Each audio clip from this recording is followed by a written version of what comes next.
संदीप ने अपनी माँ के कहने पर गांव में शादी कर ली थी। लड़की का नाम था सुनीता। माँ का कहना था एकदम मॉडर्न बहू नहीं होनी चाहिए, लेकिन उन्हें नहीं पता था कि गांव से आने वाली बहू सुंदर सुशील तो होगी और उसको गांव से बाहर भी निकाल लाएंगे, लेकिन उसके अंदर का गांव कैसे बाहर निकलेगा। शादी के कुछ दिन बाद, माँ टिफिन तो देना जरा। बेटा अब तो स्कूल नहीं ऑफिस जाता है, माँ से नहीं अपनी बीवी से टिफिन मांगा कर। ओके माँ। सुनीता टिफिन ले आओ।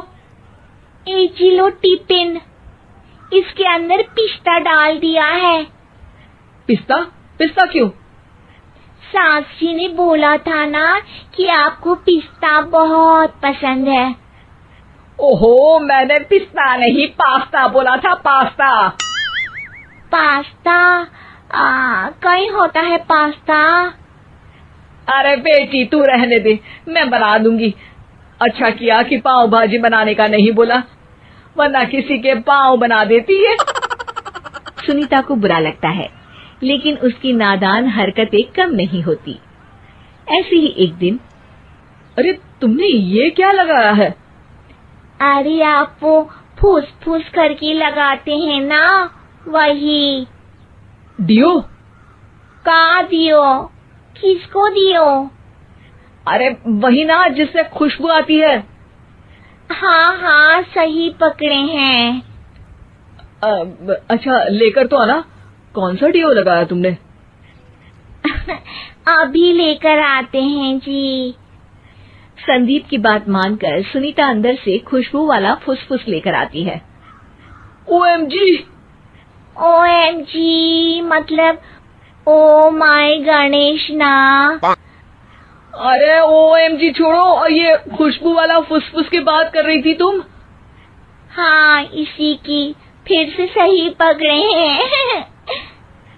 अरे देवी, लेकिन आप सही नहीं पकड़े हैं, ये डियो नहीं है। डियो नहीं है तो क्या लियो है?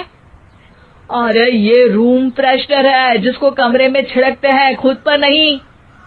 कोई बात नहीं, माँ कहती थी आत्मा किराएदार है, शरीर एक किराए का कर्म। हम शरीर पे ये डाल लिए तो क्या फर्क पड़ जाएगा।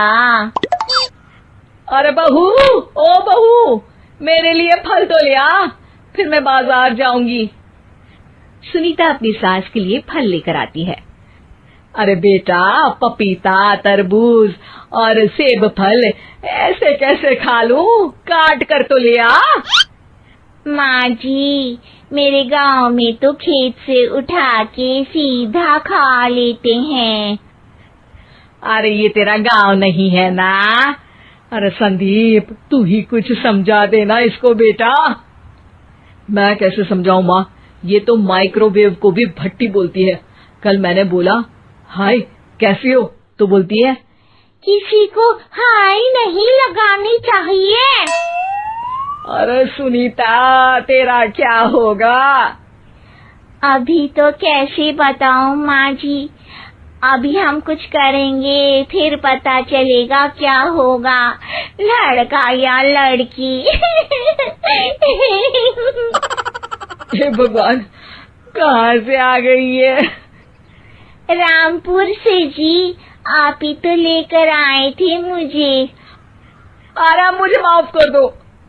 पहले कोई गलती तो करिए जी, आपकी तो सारी गलती माफ कर देंगे हम। हाँ अरे बहू, मेरी बात सुन।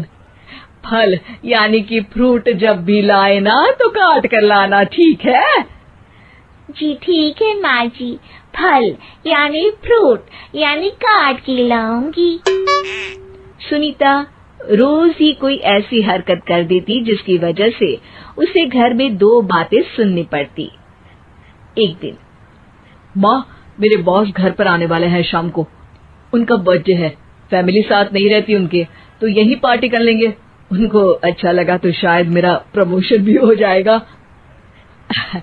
मैं ना फ्रूट केक लाकर फ्रिज में रख दूंगी और तेरे साथ आज खाना मैं बनाऊंगी, ताकि जब साहब आए तो खाने में कोई गड़बड़ ना हो। शाम को जब सारी तैयारियां हो जाती है, संदीप के साथ बड़े साहब भी घर आते हैं। फ्रूट केक तो ले आना बहू, फिर खाना खाएंगे। अरे इस सब की क्या जरूरत थी, आपने बुलाया वही काफी है। सर, आपका परिवार शहर में नहीं है तो हम ही आपके परिवार जैसे हैं सर।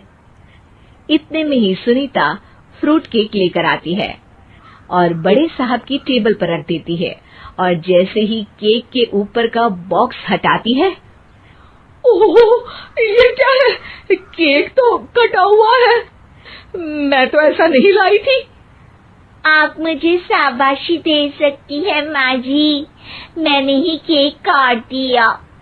आपने कहा था ना, फल यानी फ्रूट यानी हमेशा काट के लाना, तो फ्रूट केक भी तो फ्रूट ही है ना, तो मैंने पहले ही काट लिया। हूँ ना मैं समझदार।